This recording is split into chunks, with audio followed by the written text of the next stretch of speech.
Yo, what's up mga batid ko dato? Kamusta na kayo? So today's video naman all about Bybit and why I'm using Bybit, and meron silang tinatawag na staking dito, no? So kung paano mag in and out ng funds sa Bybit and kung paano kumita dito sa loob ng Bybit using staking. Pag sinabing staking, para yan time deposit. Meron ka certain amount, then ilalak mo yung token mo na yon sa loob ng Bybit na yon. Then 30 days, 60 days, o 90 days may mga tubo yon. So ipapakita ko yon gamit natin na cellphone. And may nagtatanong kasi sa akin, bakit ko Bybit yung ginagamit mo or ano? Actually, I use a lot of different exchange. Pero ito lang ang point dito, guys. Ito, don't put all your eggs in one basket. So kadamihan kasi natin, and pag may natuto ka sa isang bagay, dun ka na lahat So for me, be alert sa mga news. So merong mga platform, it's good din naman itong mga platform na to kung nakikita mo, Binance and FTX, but be alert also with the news. Panoodin nyo to.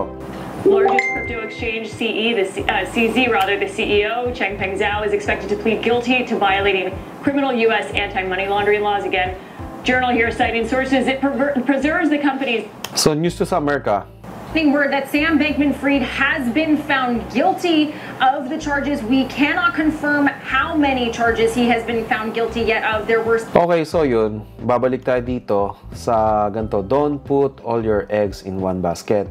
Kadamihan kasi, pag nalaman nila kung ano yung method na yun, dun na lang sila. So, pag meron mga ganito na mga news, in short, delikado yung mga nagiging platform or why you're gonna put all your assets sa isang bagay, no? So, you need to learn kung ano mga iba-iba ding platform. And so far, I think itong Bybit naman is one of the option that we have in the world, kasi ito, ginagamit ng mga Japanese friend ko and yung mga old mga crypto guys as well, they are using it. Ito naman na may-ari, CEO. So, Benzo. So, check nyo na lang profile niya, kung what kind of journey he got. Then, you decide guys kung anong platform. So, this video naman, yun naman sinasabi ko kanina pa na I'm gonna show you how to use Bybit and how to in and out and how to do staking here. So, nasa sa inyo pa din guys ang option. Pero like what I said, wag yung nakanood lang kayo ng isang video and then ando na kayo. Kailangan i-consider nyo din kung ano nangyari sa mundo. So, that is the video that I show you is, news sa America yon. Then, so yun. So, be careful guys. So, sa mga mag-start sa crypto dyan ngayon, you need to know na madaming klaseng platform and ano ang safe para sa inyo and ano ang sanay kayo, magandang gamitin. You need to figure out. You need to check, So, okay. Show ko na sa inyo kung paano gamitin ng Bybit. Start na tayo. So, sa Bybit naman, merong iba-ibang method na, let's say, crypto, you're gonna deposit inside Bybit. Pero yung video na to, sa malamang nanonood nito ay beginners, So, tignan nyo to. Gagamitin natin ng P2P trading. Ang kailangan natin is GCash at saka itong Bybit na to. First of all, meron akong link dyan. Check nyo na lang yung link. Then, gumawa kayo ng Bybit account and magkaroon kayo ng, ng level 1 na identification verification level 1. So, ganito yan. Kailangan nyo ng ID at saka selfie. Tapos magkakaroon kayo ng access ng daily 20K US dollar and 1 million USD daily withdrawal, So, kumbaga parang nag-ano ka lang yan, nag KYC na pakita mo na legit na tao ka, Anyway, so ito makikita mo, home, left side, and asset. Makikita mo yan. So, wala tayong asset ngayon sa spot. Nakita mo? Pag sinabing spot, yun na yung parang main na paglalagyan mo ng pera. So, dito ka sa home, tignan mo to sa more. Nakikita nyo to, yung more. Pindutin mo yung more. Then, hanapin mo dyan yung P2P trading. Ayun, P2P. Ito, nakikita nyo? Right upper side, P2P trading. Yan. Ngayon, makikita nyo dito, buy and sell. Pipindutin mo. Gusto mong bumili ng USDT. Kasi hindi ka naman pwedeng mag-trade dito o mag-hold dito ng crypto o buy crypto sa PHP, yung peso, Kailangan mo i-convert sa USDT. So, you're gonna be the buyer of USDT dito sa trading. So, punta ka sa filter, pindutin mo itong dalawa na to, confirm mo, tapos all payment. In this time, gagamitin natin yung GCash. Pindutin mo yung GCash and confirm. Buy USDT, GCash. Nakita mo na? So, pipili ka lang ng GCash. Katulad nito, JPN Exchange. 419 orders. Meron siyang experience na nagka-transaction ng ganito ng 419 orders. Then, successful rate is 97%. Okay na to. So, yung quantity na hawak niya ngayon na stock na pwede niyang ipang trade ay 4,139. Guys, para tong nakalak.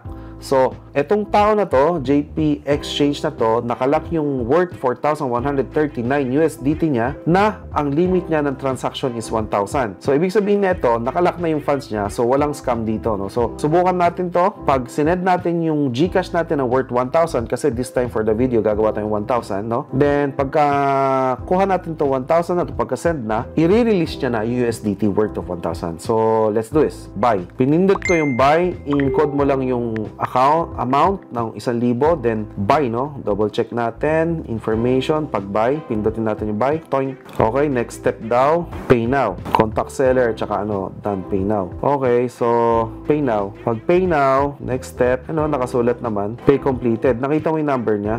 Copy mo yung number niya, punta ka sa GCash, tapos, send money, nakita nyo? Send money, paste mo yan, pindutin mo yung 1,000, next. Tapos, i-screenshot nyo to guys, ha. Pindutin, screenshot, balik sa Bybit, payment complete, confirm, please, nag-confirm payment complete, napunta ka sa seller, tapos isi-send mo dito yung photo. So, hihintay mo na lang. So, like what I said a while ago, so, meron siyang worth ng USDT na 4,100 plus, diba? Nakalock na yun para sa kanya. Nakalock na yun, then mag-release na lang siya. So, sinendan na natin, hihintayin na lang.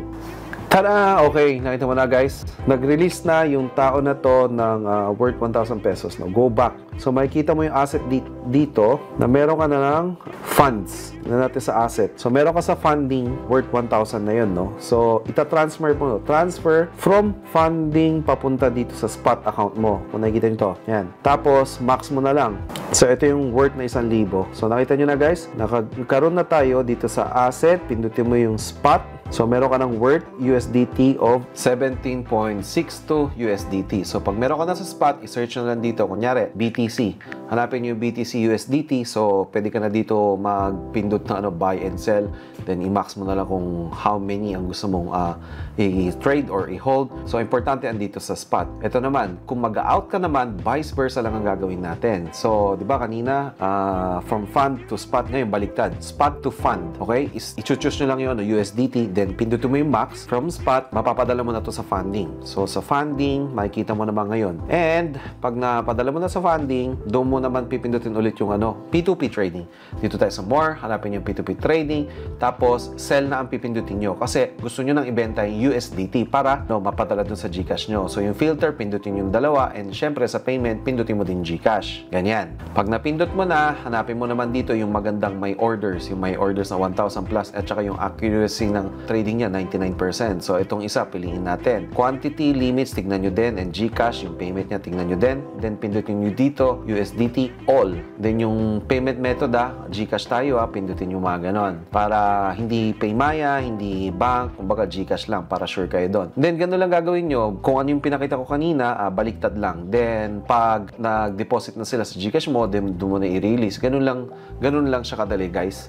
So, vice versa lang. So, from GCash, pumasok sa P2P trading, pumasok sa crypto na naging USDT na, then from funding, pinadala mo sa spot, and from spot, pinadala mo sa naman ngayon, yung vice versa naman. From spot, pinadala mo sa funding, then dito naman, nag P2P trading ka, pinadala naman sa'yo sa GCash mo. So, ganun lang mag-in and out ng crypto sa Bybit. So, ganun lang kadali. Ituturo ko naman guys ngayon kung paano kumita o explore pa natin ng konti itong Bybit. So, meron tayong na staking, yung may tubo ngayon ng Anom, no? So, yun, pakita ko ulit kasi pinadala ko dun sa funding yung asset natin. So, funding, spot, then max ulit, pupunta ulit, magre-reflect na sa spot nyo yung USDT natin. Then, piliin nyo dito yung Bybit Savings. Okay? So, sa Bybit Savings, ito yung tatago na staking, no? So, kung ano yung USDT mo, pwede mong i-lock dito or ipasok dito para magkaroon ng percentage ng tubo. Pwedeng 30 days, 60 days, tapos meron flexible. Pag 30 days naman, so 2.50 APR. So, parang yearly na tubo yan. So, kung 100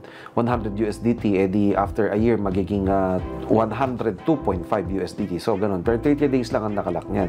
So, anyway, kung nagsisavings lang kayo sa any kind of method, one of the option to para sa akin. Ako naman, crypto guy ako, ginagawa ko to. Instead of savings lang sa money, sa mga peso, yung mga ganun, meron naman inflation. Ako, ginagawa ko tong gantong USDT savings. So, in Bybit, ganito ang gagawin niya. Ang alam ko, meron din minimum nga lang. So, tingnan natin. Ayun, may minimum minimum nga lang na 300 USDT. It's more or less about sa Philippine peso is like 15,000 plus. So itong isa din yata ang alam ko 30 days man o 60 days may limit siya para makastake. So 300 USDT ang limit niya. So anyway, so nasa sa inyo guys kung ano yung appetite nyo. Ako, USDT minimum o depende, naka-allocate kasi yun sa akin. So depende sa inyo. Kung meron kayong Bitcoin, gusto nyo i-stake yun, edi goods. USDT, goods din. So ang amount, nasa sa inyo kasi yan. For me, okay na method din to guys kasi kesa nakatulog lang ang pera nyo dyan or don't forget about the inflation. Ako ginagamit ko ang Bybit. So thank you very much again for watching. Na-explain ko na sa inyo paano mag-in and out sa Bybit and kung paano kumita dito. May minimum lang tayo ng 300 USDT. So, yun. Maraming salamat ulit and see you until the next. Bye-bye.